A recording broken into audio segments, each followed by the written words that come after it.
आज हम बात करने वाले हैं सुप्रीम कोर्ट के एक ऐसे लैंडमार्क जजमेंट की जिसने इंडिया में पुलिस के अरेस्ट करने के तरीके को ही बदल कर रख दिया। ये है अरनेश कुमार बनाम बिहार राज्य का मामला। और इसमें सवाल ये था कि क्या पुलिस को जो गिरफ्तारी की शक्ति मिली है उसका इस्तेमाल आंख बंद करके किया जा सकता है। चलिए इस पूरी कहानी को समझते हैं। जरा इन शब्दों पर गौर कीजिए। ये सिर्फ शब्द नहीं है, ये उस गहरी पीड़ा का बयान है जो एक गिरफ्तारी किसी इंसान को देती है। और ये शब्द किसी और के नहीं बल्कि खुद सुप्रीम कोर्ट के हैं, जो इस मुद्दे की गंभीरता को दिखाता है। अदालत का साफ मानना था कि किसी की आज़ादी छीनना एक बहुत बड़ा कदम है और इससे हल्के में नहीं लिया जा सकता। तो सवाल ये उठता है कि आखिर देश की सबसे बड़ी अदालत को इस मामले में दखल देने की जरूरत ही क्यों पड़ी।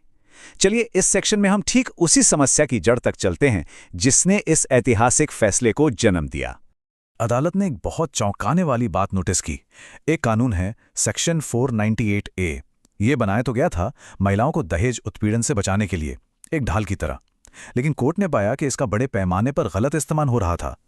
कोर्ट के ही शब्दों में कहें तो इसे अक्सर आपसी रंजिश निकालने के लिए हथियार की तरह इस्तेमाल किया जा रहा था, जिसकी वजह से पतियों और उनके रिश्तेदारों की बेवजह गिरफ्तारियां हो रही थीं। अब इस प्रॉब्लम का स्केल कितना बड़ा था इसका अंदाजा इस आंकड़े से लगाइए। साल 2012 में सिर्फ एक साल के अंदर करीब करीब 2 लाख लोग, 2 लाख लोग सिर्फ इसी एक सेक्शन के तहत अरेस्ट हुए थे। ये साफ था कि ये कुछ अलग थलग मामले नहीं थे बल्कि एक सिस्टमैटिक प्रॉब्लम बन चुकी थी। और ये आंकड़ा तो पूरी कहानी बयां कर देता है। देखिए, चार्जशीट फाइल होने का रेट कितना है? 93.6%। मतलब लगभग हर केस में चार्जशीट बनी, लेकिन सजा कितनों को मिली? सिर्फ 15%। सोचिए, 93% मामलों में चार्जशीट और सजा सिर्फ 15% में। यह जमीन आसमान का फर्क साफ साफ इशारा कर रहा था कि गिरफ्तारियां तो धड़ल्ले से हो रही थी, लेकिन केस कोर्ट में टिकी नहीं पा रहे थे। तो वो कौन सा एक केस था जो इस पूरे बदलाव की वजह बना? आइए अब जानते हैं उस कहानी के बारे में जिसने सुप्रीम कोर्ट को ये ऐतिहासिक फैसला देने पर मजबूर कर दिया। ये केस था अरनेश कुमार का। उनकी पत्नी ने उन पर दहेज उत्पीड़न का आरोप लगाया था। अब जब निचली अदालतों से उनकी एंटीसिपेटरी बेल की अर्जी खारिज हो गई तो वो गिरफ्तारी से बचने के लिए सीधे सुप्रीम कोर्ट पहुंचे। और उनकी ये एक पर्सनल लड़ाई एक बहुत बड़े कानूनी सवाल का आधार बन गई। इस केस के बहाने सुप्रीम कोर्ट ने पुलिस और मैजिस्ट्रेट्स दोनों के लिए एक बहुत ही बुनियादी लेकिन जरूरी सिद्धांत को साफ करने का फैसला किया। और यह सिद्धांत था गिरफ्तारी की शक्ति और उसके इस्तेमाल के बीच के फर्क का। अदालत ने एक लाइन में बहुत बड़ी बात कही। गिरफ्तार करने की शक्ति होना एक बात है और उस शक्ति का इस्तेमाल करने का सही कारण होना बिल्कुल दूसरी बात है। मतलब सिर्फ इसलिए कि पुलिस किसी को अरेस्ट कर सकती है, इसका यह मतलब नहीं कि उसे हर हाल में अरेस्ट करना ही चाहिए। ये पूरा का पूरा मामला जो है वो क्रिमिनल प्रोसीजर कोड यानी CRPC के सेक्शन 41 के आसपास घूमता है। यही वो सेक्शन है जो पुलिस को बिना वारंट के अरेस्ट करने की पावर देता है, लेकिन कुछ खास शर्तों के साथ। तो ये शर्तें क्या हैं? सेक्शन 41 साफ कहता है कि गिरफ्तारी तभी जरूरी मानी जाएगी जब आरोपी को कोई और जुर्म करने से रोकना हो, या फिर केस की सही से जांच करनी हो, सबूतों से छेड़छाड़ का डर हो, या गवाहों को धमकाने से रोकना हो। मतलब सिर्फ आरोप लगा देना गिरफ्तारी के लिए काफी नहीं है। पुलिस को एक ठोस वजह बतानी होगी और बिना वजह के की गई कोई भी गिरफ्तारी गैर कानूनी होगी। तो इस प्रॉब्लम का सॉल्यूशन क्या निकाला गया? सुप्रीम कोर्ट ने एक बहुत ही प्रैक्टिकल रास्ता अपनाया। उन्होंने एक चेकलिस्ट बना दी।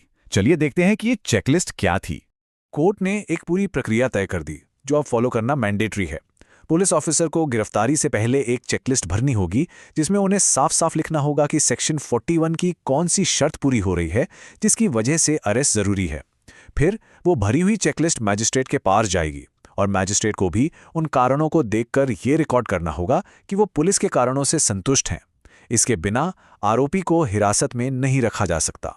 और रुकिए, बात यहीं खत्म नहीं होती। अगर पुलिस किसी को अरेस्ट ना करने का फैसला करती है तो उसकी वजह भी मैजिस्ट्रेट को बतानी होगी। और सबसे बड़ी बात, अकाउंटेबिलिटी। अगर कोई पुलिस ऑफिसर या मैजिस्ट्रेट इन नियमों को फॉलो नहीं करता तो दोनों के खिलाफ सख्त डिपार्टमेंटल एक्शन और कोर्ट की अवमानना की कार्रवाई होगी। और यहीं पर इस फैसले का सबसे दमदार पहलू सामने आता है, जवाबदेही। अब गैर जरूरी गिरफ्तारी के लिए सिर्फ पुलिस ही नहीं बल्कि लापरवाही से डिटेंशन को ऑथराइज करने वाले मैजिस्ट्रेट्स पर भी एक्शन हो सकता था। ये जुडिशरी के अंदर भी अकाउंटेबिलिटी फिक्स करने की दिशा में एक बहुत बड़ा कदम था। तो अब सवाल ये है कि ये फैसला सिर्फ अरनेश कुमार के केस तक ही सीमित क्यों नहीं रहा? इसका पूरे इंडियन लॉ पर इतना बड़ा असर कैसे पड़ा?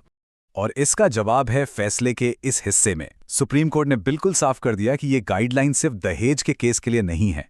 ये उन सभी अपराधों पर लागू होंगी जिनकी सजा 7 साल या उससे कम है। और आपको बता दें, इंडिया के क्रिमिनल लॉज का एक बहुत बड़ा हिस्सा इसी कैटेगरी में आता है। तो कुल मिलाकर अरनेश कुमार जजमेंट ने क्या किया? इसने व्यक्तिगत आज़ादी के लिए एक सुरक्षा कवच बना दिया। ये राज्य की अरेस्ट करने की बेहिसाब शक्ति पर एक लगाम लगाता है और ये पक्का करता है कि किसी की भी आज़ादी यूं ही मनमाने ढंग से न छीनी जाए। तो कानून तो आ गया, गाइडलाइंस भी बन गईं, और कागज पर ये एक बेहतरीन सुधार लगता है।